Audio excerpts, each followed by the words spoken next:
Pétales dans le vent. Le glas de la cloche vibre au-dessus de nos têtes.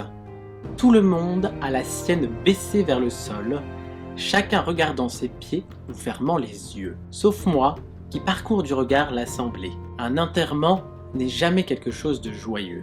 Mais l'enterrement d'un être proche l'est encore moins. Et celui de mon petit frère est pire encore. On a fait les 400 coups ensemble, lorsqu'on était marmots, à rendre chèvre notre pauvre mère qui nous a élevés seuls après le départ de mon père. On n'a pas beaucoup d'écart, à peine 2 ans. Enfin, je devrais plutôt parler de lui au passé maintenant.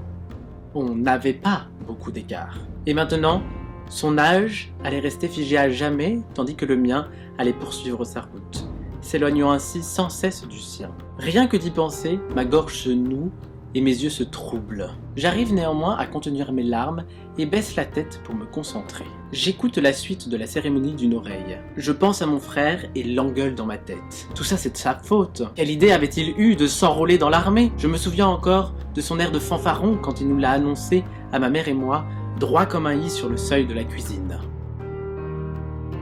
J'aidais à faire le repas à ce moment-là. Quelques jours avant, il avait fêté sa majorité. « Demain, je pars pour l'armée !» Ma mère n'avait pas relevé sur le coup, pensant à une énième bague de sa part. Moi, j'avais compris qu'il était sérieux lorsque j'avais plongé mes yeux dans les siens. Et quand ma mère avait fini par comprendre elle aussi, il s'était fait houspiller comme jamais. Mais il avait tenu bon et essuyé la tempête comme un chef.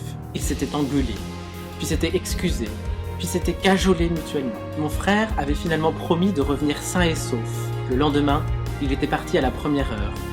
Je l'avais serré une dernière fois dans mes bras sur le perron de la maison.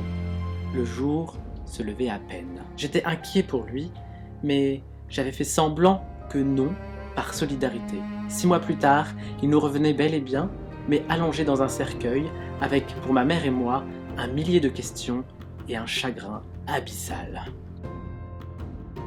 La foule sort maintenant de l'église à la suite de son cercueil. Je suis en première ligne, épaulant ma mère inconsolable. La voir dans cet état ronge ma résistance à mon chagrin. Elle qui est pourtant si forte et si peu démonstrative habituellement. J'essaye de résister encore un peu, mais lorsqu'un nouveau sanglot secoue ses épaules et qu'elle vient se serrer dans mes bras, je perds la lutte. Mes larmes se bousculent et viennent se déverser sur mes joues. C'est alors qu'une bourrasque vient perturber le cortège. Elle fait virevolter les robes et les chapeaux, mais elle bouscule également les fleurs des couronnes, arrachant ainsi les pétales et les faisant tournoyer dans les airs et dans la foule. L'un d'eux vient virevolter vers moi et j'entends comme un rire dans le vent. Le pétale me caresse le visage, essuyant une larme au passage et s'enfuit vers les nuages, toujours accompagné par le rire qui ressemble étrangement à celui de mon frère.